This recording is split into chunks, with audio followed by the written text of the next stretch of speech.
Welcome back. Weekend update for April 4th, Easter weekend.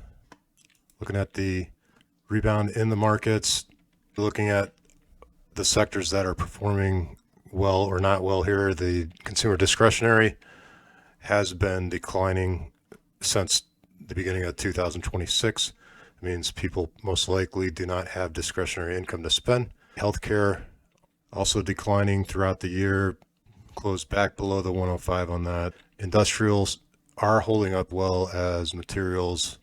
Financials, however, are consolidating below the 105 here, which is a potentially bearish signal as well. Communications closed above. Energy, of course, has been on a tear with oil prices above $100 at this point. Utilities, the same thing. Consumer staples have held up fairly reasonably, and you can see they are holding this 105. The technology sector, nice rebound towards the end of the week there. Real estate rebounded nicely. 20-year bond, we're seeing a decline here as well. High yield corporate bonds have performed better, and you can see they're holding up well as the shorter term ETFs, but overall in a decline here.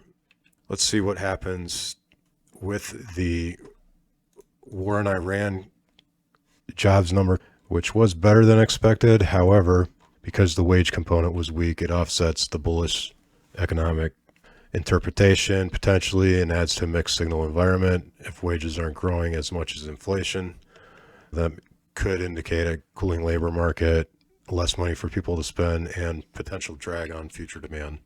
Looking at the futures themselves, NASDAQ, this is what we talked about with the indecision here. We did have that breakdown lower, and what you're seeing now was the rebound at the end of the week. Are we going to potentially test the 24,600 level and reject off of that? If so, I would keep an eye on the VIX for all assets. If we spike above the 30 level in the VIX, I will be looking for shorts on all the indices as well as tech.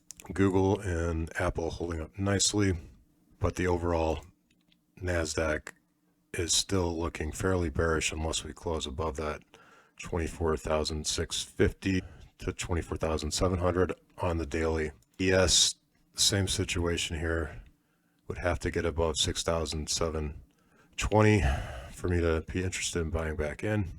The Russell has held up fairly well after breaking down below. It also rebounded nicely. The Dow is consolidating below this 105. So the longer we stay below the 105 for NASDAQ, ES, S&P 500, and the Dow, the more likely we are to continue this bearish move.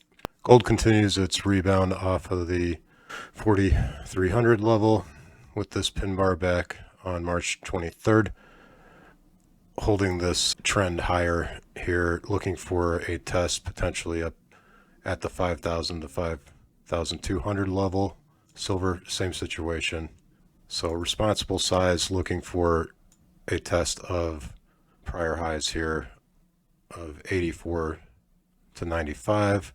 Anything above 95 to 97, look for that breakout above 100 again on silver. We do need to hold that 105 SMMA though, and this continued trend higher. Crude oil exploding over $100 per ounce. In the longer term, with a cooling economy, you would expect for oil to decline.